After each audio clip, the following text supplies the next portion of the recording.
And your Corona Saquarema Pro, presented by Banco do Brasil champion for 2024, Marco Mignot. What a run for Marco Mignot. Vámonos pues. Here we go. Let's go. Marco Mignot, it is so great to see you. Part of the rookie class for the championship tour. Congratulations and thanks for hanging out. Thank you for having me. I feel like we've known you for a very long time, but you're not very old. You're 23, you'll be 24 when we kick off the season. It's been fun following your profile. I think the first thing I want to ask you, it's a basic question, but it might be one of the coolest questions for someone like you to answer. Where are you from? That's a good question. That's a really good question, Joe. I'm from a bit everywhere. I'm like a citizen of the world. But what do I feel? I call myself French Mexican. Like I have French blood, but I've lived pretty much my whole life in Mexico. I went to school in Mexico. I learned how to surf in Mexico, and pretty much all my friend group is Mexicans. And but yeah, I would say French Mexican. I like that. So are your parents from, what part of France are they from? So my dad, he was born in this place called Perpignan. It's like in the south of France, but in the Mediterranean Sea. My mom is Spanish. She's from this island called Palma de Mallorca, from the Mediterranean Sea too. And but it was a bit long story, but my dad grew up a bit in Canada. I actually have a Canadian passport. I don't know if a lot of people know that, but yeah, I have a Canadian passport. And my dad grew up a bit in Canada in Dominican Republican. Yeah, something like that. Huh? Yeah, what a great story. I always heard about a story as well of you traveling around the world on a sailboat and surfing perfect waves. Is that true? Surfing the perfect waves, my dad surfed a little bit, but he wasn't a surfer. Like, he was not like that was not his passion, or he just did it once in a while. I was born in New Caledonia, in Nouméa, in this island, but I didn't grow up that much in the boat. It was more my bigger brother, Mignot, who Nome, that he was in the Challengers too, before. And yeah, he was born in Panama. He grew up, he did like 3 years in the boat. He learned how to bike around the boat. He learned how to he learned so many stuff. Yeah. That's cool. And then you really got to grow up in a town called Sayulita, which is very unique and very special. It really stands out globally as one of the raddest towns on the planet. Can you describe to people what life is like in Sayulita? I would say Sayulita is it's an amazing place to grow up. I mean, we would either fish, surf, walk around town. I mean, I think like Sayulita has a really good community. Like, I remember like sometimes the fishermen would be like, "Oh, I just fished this huge tuna."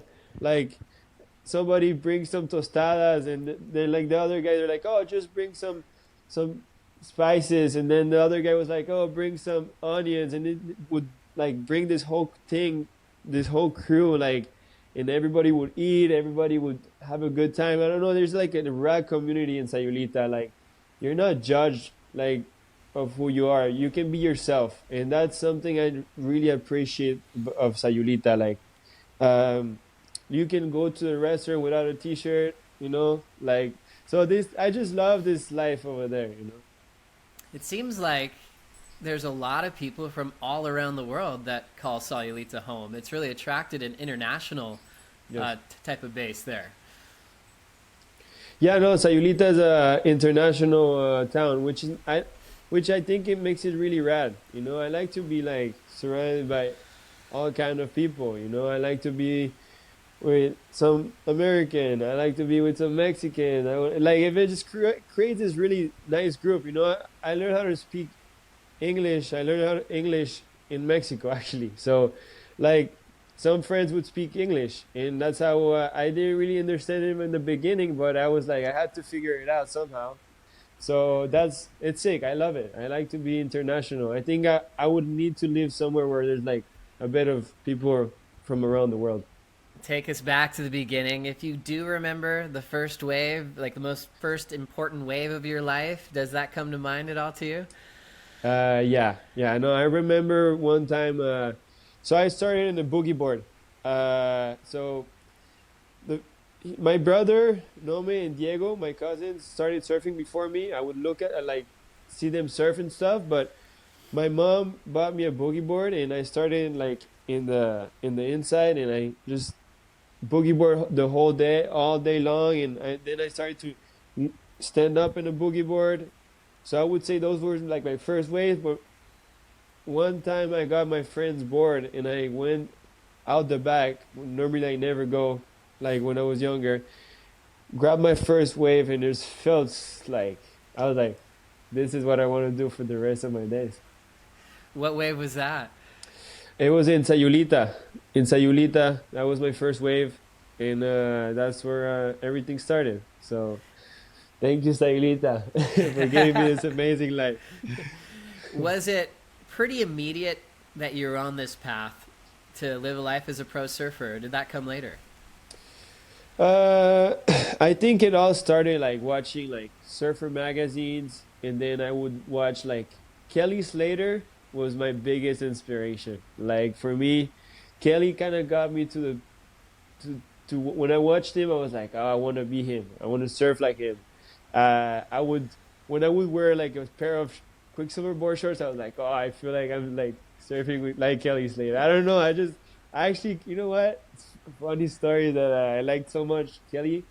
I remember the first Chihuahua. I called him Slater. That is awesome. Talk about a hero.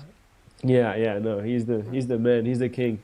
What about meeting Kelly for the first time after having, so much inspiration from the GOAT coming from Sayulita? Do you remember when you first got to meet him? First time actually was in France. When I met Kelly Slater, it was at Pierre Agnès' house. I remember Pierre Agnès would do a big party, and he would do a party, Quicksilver party, and he would come, and I remember I was like, oh, can I take a picture? And I was like, I was pretty young. I was like, what's going on over here? So yeah, no, that was the first time I met Kelly. Got to see that photo. Yeah, no, I have it actually. I have to find it. It's somewhere over there. Oh, that's awesome. It's pretty amazing when you can have a hero, and the next thing you know, you're riding, for the same company. You get to be good friends with his friends, and I know you have a lot of great mentors in your life, not just in Mexico, but also in France, like Mickey Picon. What has Mickey meant to you in your career? Mickey Picon. Where can I start?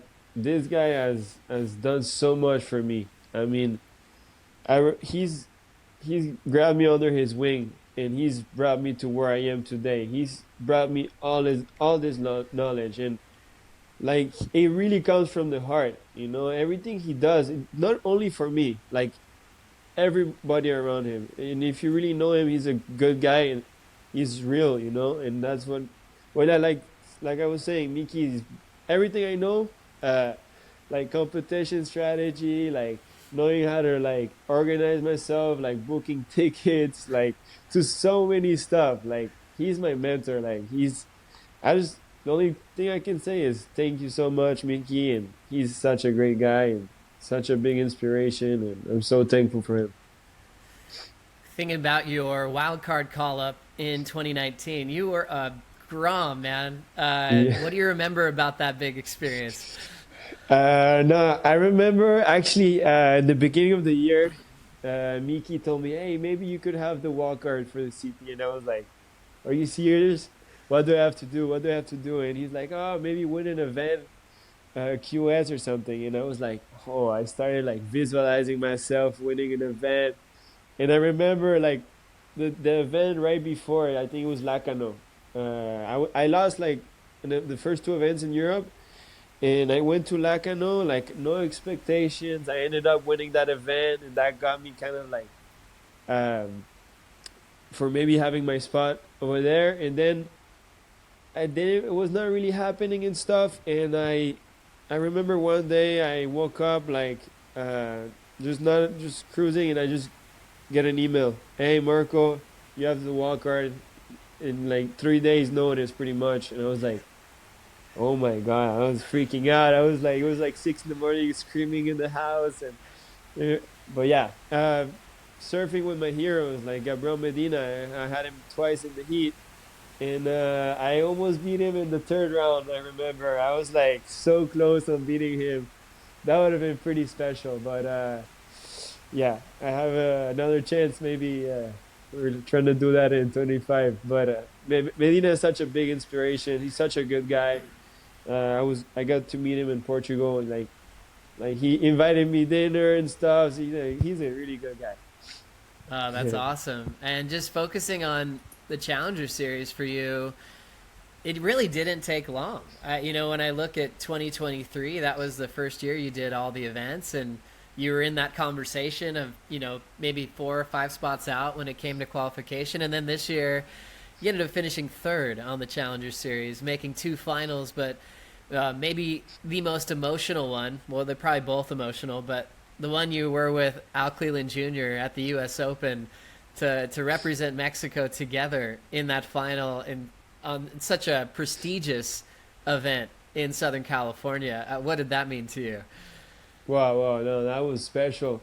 Me and Alan, like we know each other before even getting sponsored or even being in the surfing world. I remember I would go to Pascuales just because we would take surf trips from Sayulita to Pascuales, and I was scared to surf the main peak, and he was really young too, so we would go to the end of the beach, and it's like in the river mouth, and we would go together, surf all day. I would look at him get barrel, and he taught me how to barrel too, just watching him stuff, and just by when you watch somebody, you try to repeat the same thing and stuff. But yeah, I think that kind of reminded me when I was in the semifinals. I made my heat, and then he made his heat, and I was like, wow, we've done it. We've done pretty good, Like, it's an amazing feeling to be with somebody you've served since you're a little kid, and yeah, to represent Mexico, Sayulita, and he's representing Boca de Pascuales. It was an amazing moment.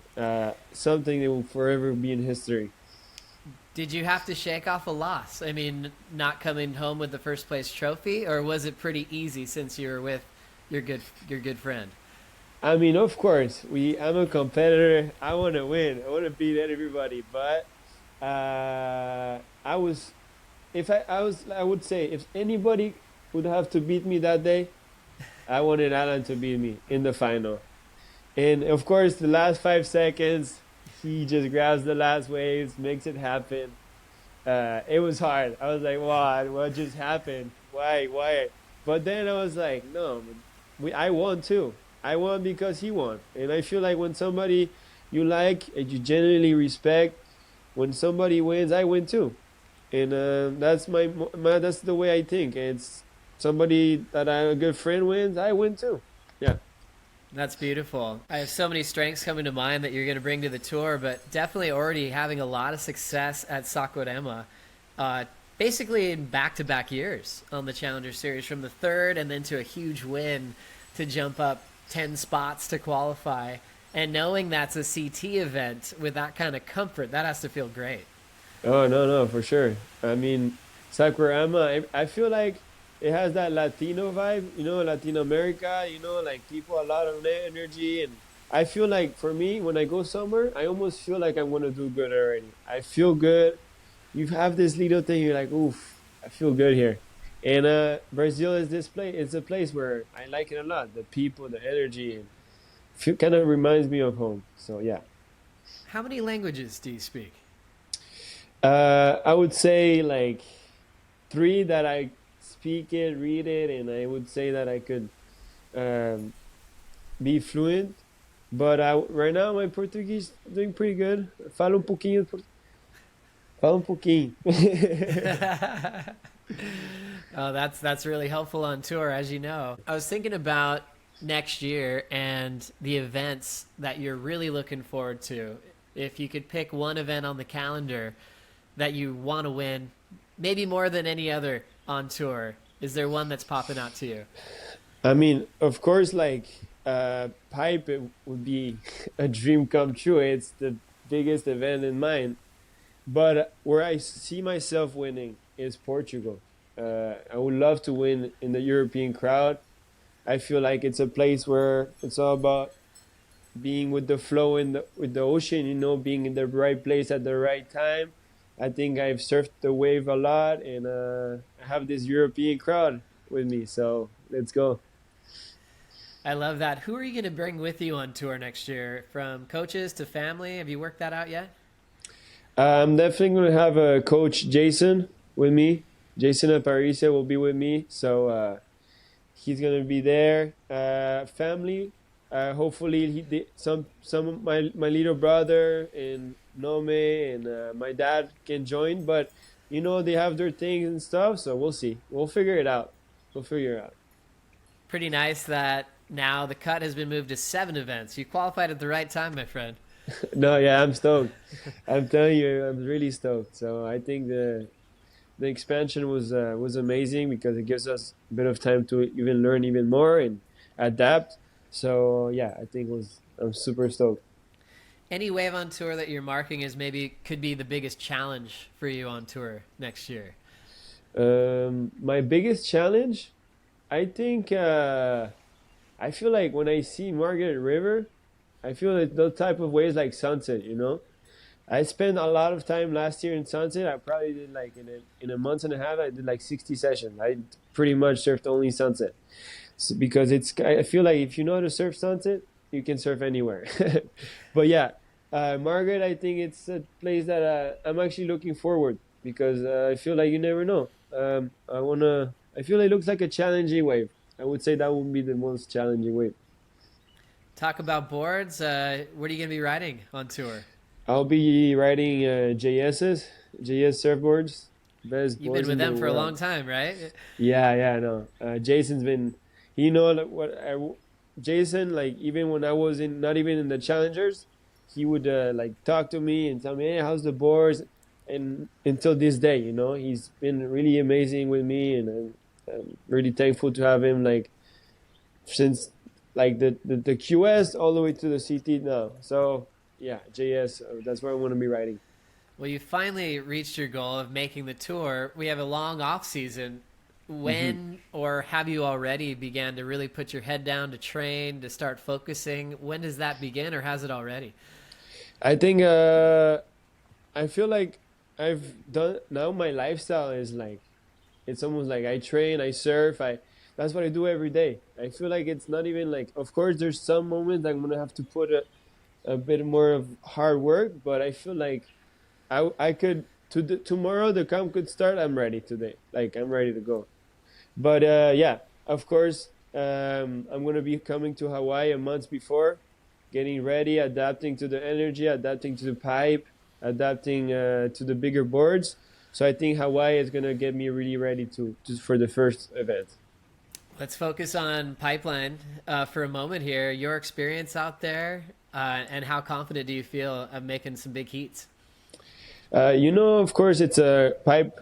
It's for sure like a challenging wave, but I feel like I've surfed it the last maybe 10 years. I've been coming in those 10 years. I've been coming and surfing that wave every year, and I feel like every year I would adapt myself and get better out there. I had the chance of doing the backdoor shootout and surfing one heat. It was like third reef. So I had the experience of surfing it really big. So I feel like I'm really confident. I think I could surf it big, small, and I'm not like, oh, okay, it's the first time. I don't know what I'm doing out there. I respect so much Pipeline, and I'm actually, hopefully it's 6 to 12 foot perfect pipe in offshore, and you know the perfect pipe. I want to see myself on a big pipe wave or a big backdoor. That would be a dream. So I'm stoked to be surfing with 3 guys out or 2 guys out. That's gonna be amazing. Have you been to Abu Dhabi yet? I haven't been to Abu Dhabi. Let's go. I really want to surf that wave. I'm looking forward for that wave. And what about any other spots on the calendar that you have not been to yet? Are there any others besides Abu Dhabi? There's El Salvador. I haven't been to El Salvador. I was gonna go, but the swell wasn't right. But yeah, I want to go. I want to go El Salvador. I feel like it's a place that it suits my surfing really well. Yeah, good Latin vibe as well. I think you're going to fit into the mix really well at that event. Let's for go. sure. Latinoamérica, vamos, para arriba. Let's go. I was thinking about all the fun things to do when you're a rookie. You get to choose a jersey number. What did you end up going with and why? I went 73. I don't know. I feel like I like the number 7. I like the number 10 too. So 7 and 3 does 10. So because 10 is occupied by one of the kings of the tour, and but yeah, I like 7. I like 3 too. I was like, oh, 73 does 10. I don't know. I felt like it was the vibe. I think you nailed it. Let's go 73. Let's go 73 all the way. And anyone on tour that you're just like, let me get a heat with this guy. Let's go. Is there one person on tour where you're like just dreaming of a heat with, and where would it be? What venue? Like I always, this has been a dream of mine, is to surf against Kelly Slater. I mean, I know that he's maybe not gonna be on tour next year. Maybe he's gonna get some wildcards. I don't know. You never know with Kelly. You never know. But if I could have one heat, and if he's like a wildcard, or I mean, if I could have one heat with the boss, with the king, that would be him. Yeah, let's get him a wild card. Let's do Yeah, it. Why not? Kelly, do the pipeline, please. Oh, it'd have to be a pipe, right? Yeah, I mean, I think so. That'd be sick. No, just to be in the heat with him, that would be.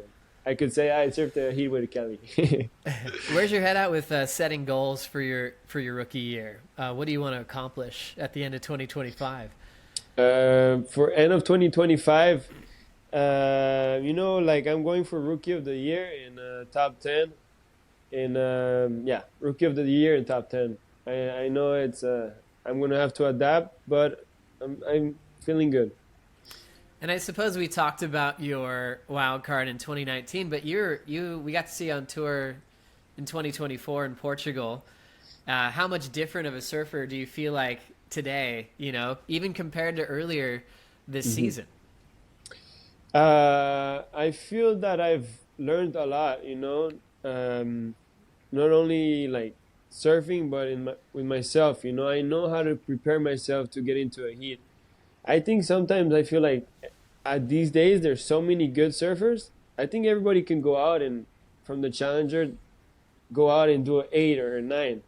But I feel, how can you put yourself in this mindset that you can do it? I think I know how to put myself in that energy, in that mindset, to be able to express myself fully in a heat. And that's what I got right now, is that I know how to put myself in that mental frame, or like that mental place. I love that, Marco. Man, so stoked to hang out with you, and I can't wait to see what you do on the Dream Tour. Thanks for taking some time out for us, and let's go 73. Let's go. Thank you, Joe, for having me. I'm so stoked to be here. And then let's go 73, double M in the house. that was the sign you were doing on some of those claims last year. The double M. Marco That's Mignot. for your name. Okay, cool. Yeah, but I usually do this. So I'm going to be doing some of this on tour. Is that pointing to the M right there? Let me see. Yeah, pointing to the M. So whenever you have a claim that you're going to introduce, give me a heads up so we know what you're about to lay down after a big ride. For sure. Sometimes Sammy Pupil will be one. like, oh, I got this from like Bronny James or something. We got to know. So For sure. Actually, there's this kid who came up to me. He was like, hey, please, if you do a claim, do this, please. I was like, oh, yeah, I'll try to do that one for sure. Claims are sick, huh? I love claims. I mean, everybody has different people. Some are like, no, I'm not going to claim. Okay, whatever. But I want to claim, I'll do it. I don't care what people say or think. So I feel like claiming I'll do it. Because it's an expression of how you're feeling in the moment, right? Are you going to claim on a wave that's like under a 5? Or does it have to be an excellent score? Does it have to turn the heat? Or does it even matter? Is it just up to you? No, I feel like it has to be excellent. I mean, of course, maybe I'm going to claim something that is under excellent, but I feel like, I don't know, if it has to feel like, wow, I just landed like a huge air, or I feel I just got out of a huge barrel, or, but yeah, I feel like you have to own the claim in a way. Shoot, let's get those M's out at Pipeline, my friend. Vamos, la doble M in the house. Let's go. Awesome, brother. Thanks so much, and I can't wait to see you on tour. Thank you, brother. Thank you so much. Appreciate it.